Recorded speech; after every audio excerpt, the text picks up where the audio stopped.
of drug-driven research. LRH gave his son Nibs some amphetamines, and Nibs started talking, he said. Started really talking fast, speed. And he kept talking, and he kept talking, and his dad kept giving him speed, and all of a sudden he was talking about his history when he was a clam and all these different situations in early Earth. And out of that came History of Man. Suddenly you were nobody. Oh, I've been back 3 lives, I've been back 7, I was in the time of Pharaoh. Well, when it got back to the individual who was a clam lying on a primordial seashore with a grain of sand irritating a pearl inside it, I decided that's as far back as I wanted to go, and I just departed from Scientology altogether.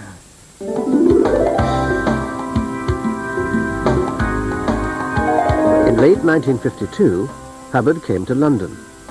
He was still in financial trouble back home. A business partner had just issued a warrant for the return of $9,000 Hubbard had borrowed. To make money, he needed to go international. And here, instead of creditors, he found a new group of adoring fans.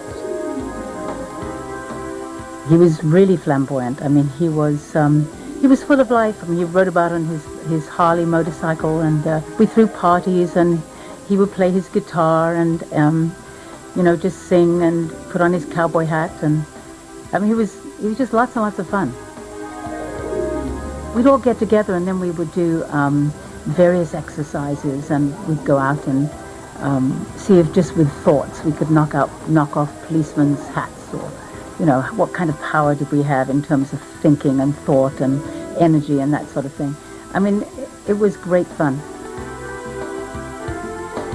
I thought it would give me total control of my own life. I mean, it sounds ridiculous, doesn't it? But I mean, put in those terms, that's basically what Hubbard was saying.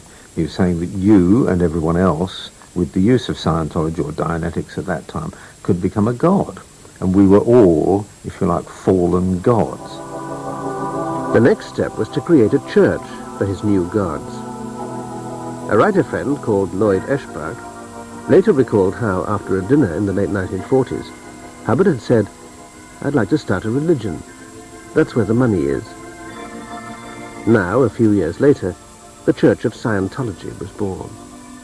In America in particular, there were sound practical reasons. There are tax advantages, and there are advantages in the Constitution, which says that the government may not abridge the operations of a church.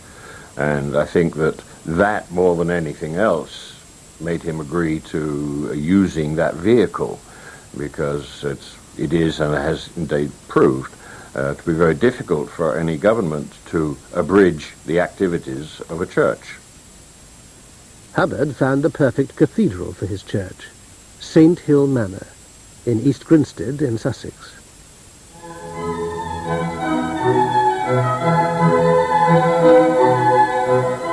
He played his new role, the country squire. He told the locals that he was a scientist researching plants and their reaction to pain. He and his young family settled into Sussex society, bringing American razzmatazz to East Grinstead's road safety campaign. But the locals hadn't realized that St. Hill was to become the Mecca of Scientology. Devotees arrived from all over the world to study at their master's feet. I'm Jim Mondier from L.A. They paid thousands of pounds for Hubbard's courses. Now, the mind, when it has an old experience, will add that data into its current experience, and it keeps coming up with wrong answers. Virginia Downsborough was on the first St. Hill clearing course. Ron had such an amazing ability for making you feel that you were just so important to him and so valued. So many people wanted to do what he wanted. Wanted to show him their best efforts, wanted to contribute, wanted to be part, you know. It was, again, this wait for me, let me come along with this wonderful game you're playing. Central to the game was Hubbard's E-meter, a form of lie detector which he claimed could electrically detect emotional charge. Students spent hours, days, months, sometimes years, going over painful events, or engrams, in this or their past lives, trying to make the needle float. Proof that the engram was now cleared from their memories. That's it. Clear 386 Lee Echo. It's like nothing else in the world. It's really, I feel quite free. Hubbard had designed an ingenious commercial product. The more past lives, the more memories, the more engrams to be cleared, all in a complex series of expensive courses. Making money, I think, to Hubbard was paramount. He wasn't that interested in it for himself. He did have perks. He did have his cars, his motorbikes, his books, his good food, and things like that. And eventually he had his villas and he had his estates and so on. But the money that he wanted predominantly was for power. Hubbard wanted to create a worldwide army of Scientologists. Going clear was only the first step. After that, further courses could improve your IQ, improve your work, turn you into a Superman. The purpose of Scientology was to make the able more able, and he was always striving for that.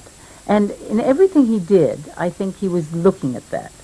Now, his idea was that if you could get every single person looking in the same direction, then you'd have a very powerful nation, you see.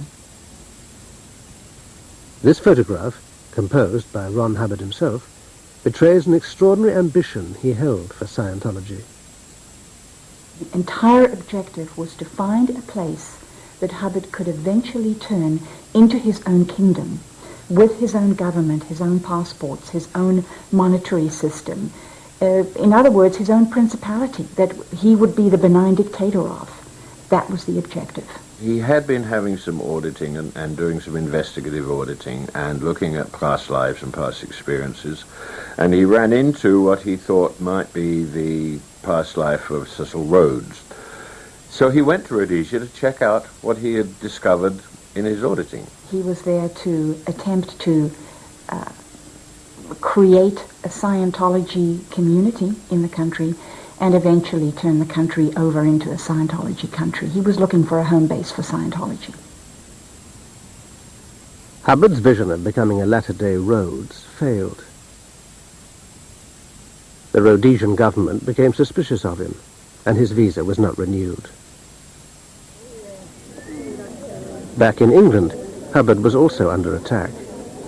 Parents were worried by strange communications from children who had fallen under Scientology's thrall. There was a letter from her saying that she was disconnecting from me. You probably are familiar with this, you've seen it in the paper, but that I was destroying her and that she didn't want to see me again. That's it, car, and it was signed. The newspapers were accusing him of being a fraud and lobbied the government to launch an inquiry. When the fire goes off, you know by the number that went off? Hubbard decided there was only one answer. He would take to the high seas. With his loyal band of disciples, he would move himself and his empire outside any government's jurisdiction. At one point, he turned around and said to us in a very sort of masterful way, in a very almost ambassadorial sort of way, he said, it's perfectly all right to step outside the law, because the law itself is aberrated. So in order to achieve our ends, that gives us license to step outside the law. Hubbard's followers were about to see the consequences of life beyond the law, as their Messiah became their dictator.